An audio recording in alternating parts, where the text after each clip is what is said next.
Hello, I'm Bud McCord. I'm here in Brazil, South America. It's September 29th. It's time again for Food for Thought, Thinking with Jesus. The devotional for today is The Measure. I'll read the devotional, we'll think together, and then each one of us will take our thoughts to Jesus where he will confirm what the real truth is that he's trying to drive home in our lives. Everyone has a measure to evaluate other people.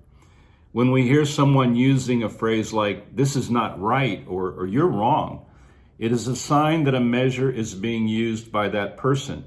If you pay attention in your daily life, you will see measures being used constantly.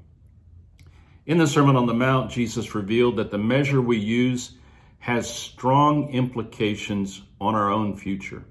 Jesus said, do not judge, for you too will be judged. For in the same way you judge others, you will be judged.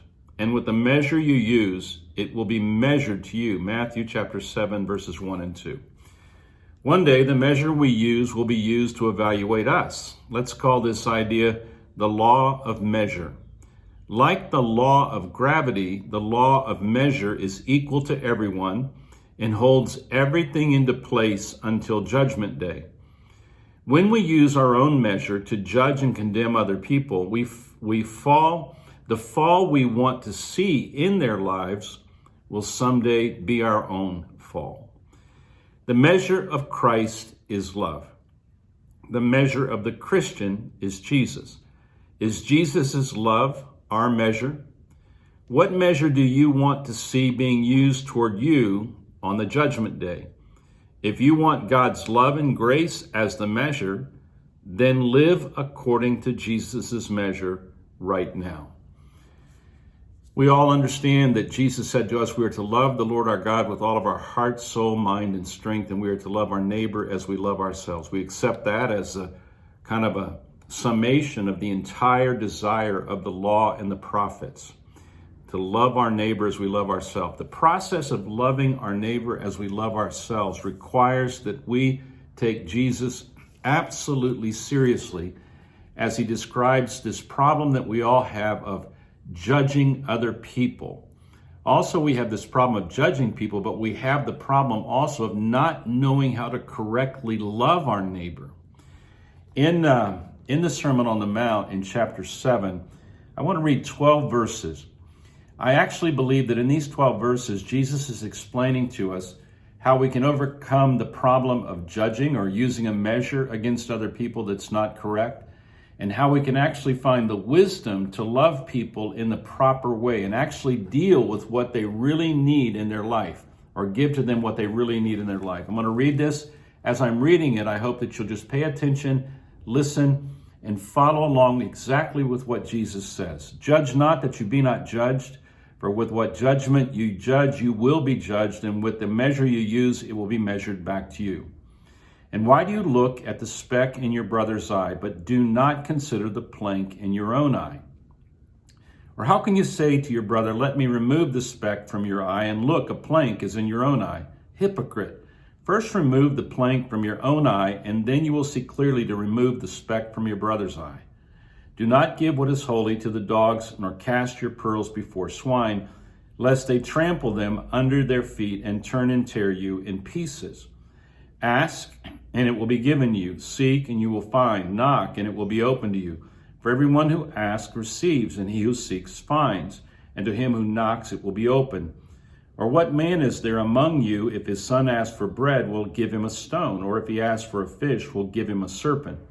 If you then, being evil, know how to give good gifts to your children, how much more will your heavenly Father in heaven give good things to those who ask him? Therefore, whatever you want men to do to you, do also to them, for this is the law and the prophets. I see in this particular passage a process of self-evaluation. I see a process where we believe that God is generous, and if we ask and we seek and we knock, he will open up to us a way that we can fulfill the commandment that we love our neighbor as we love ourselves. I also see that he's telling us that what we need to do is to try to put ourselves in the place of our neighbor and understand the reality and know exactly what it is that they really need. E. Stanley Jones, an author that has influenced me a great deal, was a missionary in India for 55 years. He said this: "We are to treat others as we would like to be treated were we in their place. That principle will never be outgrown either in heaven or on earth." He's talking about what we call the golden rule or the golden principle. "Do unto, therefore, whatever you want men to do unto you, do also to them, for this is the law and the prophets."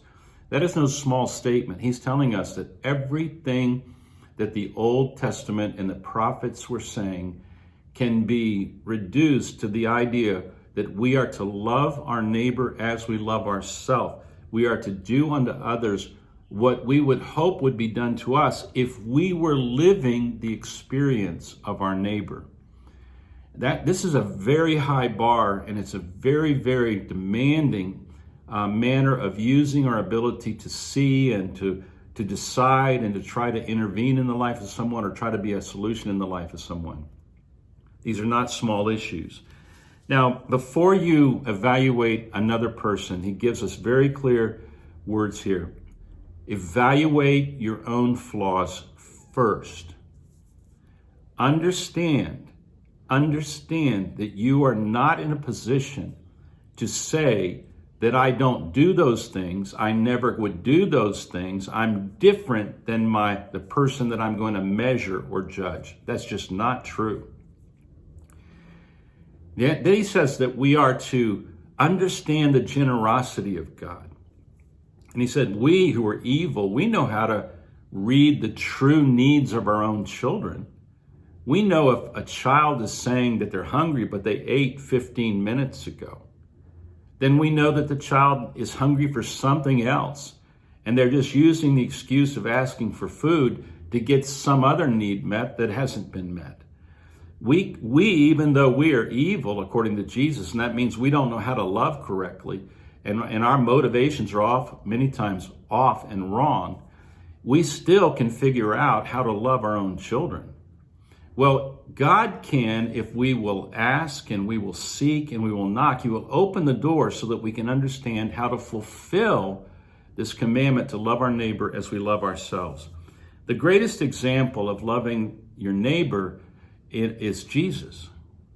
But I want to be very specific about 3 cases in His life that show this process of loving a person the right way at the right time in the right measure. The first one is the story of the Samaritan woman. Remember her at the well? She has a dialogue with Jesus. He, as a Jewish man, wasn't even supposed to during that time to be even talking to her. But he talks with her, and while he's talking to her, he already knows that this woman has had 5 failed marriages and is living with a man who is not her husband. And he's looking at her, and she is his neighbor at that moment.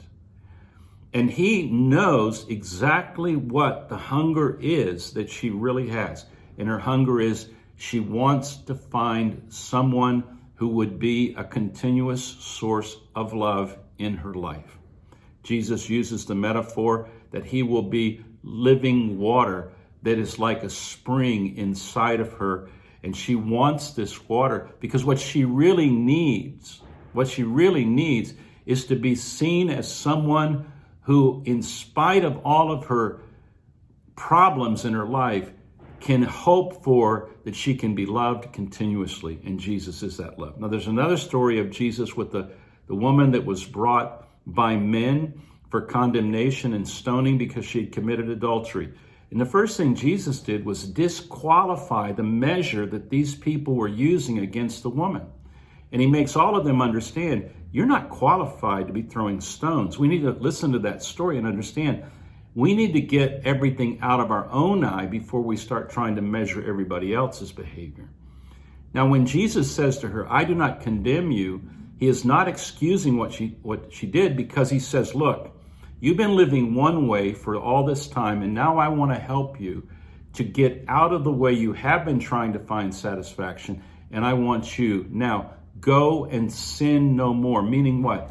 Do not entangle yourself with anything that is causing your love to stop or the love to stop in your marriage. Get untangled from that and go and sin no more. So Jesus raises the bar for her. He gives her what she really needs. He gives to her the love that she needs at that moment in the right way. Then there's the man that's born blind from birth. And here's a man who his whole life is defined by the fact that people think that he was born defective because somebody sinned. And Jesus heals him and says, that's a lie.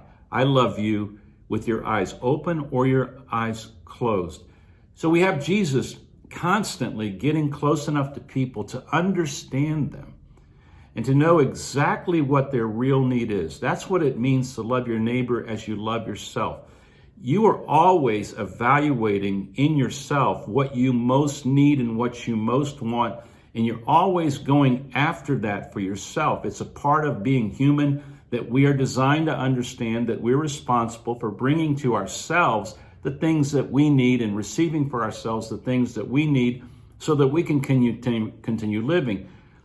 To love my neighbor as I love myself means I need to get close enough to them, and I need to know enough about them, and I need to know enough about myself that I can actually perceive what it is that they really need. And then I need to love them as if I'm living the need that they have. And that way I know how to help them meet that need. I really think that we would all be wise if we would think about this very deeply with Jesus and ask him to reveal to us what it really means to do unto others as you would have them to do unto you. This principle, the golden principle or the golden rule, is it'll fit in every culture, at every day, and in every day and every moment. This is the fulfillment of the will of God for our lives. We need to take very seriously the mote that is in our eye, the speck that is in our own eye. We need to go to God and we need to ask and seek and knock so we can find the way to love the people that we need to love. And we need to give them the thing they really need, not necessarily the things that they're screaming for or want or demanding. We need to give them what they need for them to be free to be the people that they can be. We need to love our neighbor as we love ourselves. Think on these things. Take these thoughts to Jesus. Ask him to reveal to you exactly what he meant in every single word here in this passage in the Sermon on the Mount. Well, let's keep thinking with Jesus. I'm going to think about this today with Jesus. God bless you.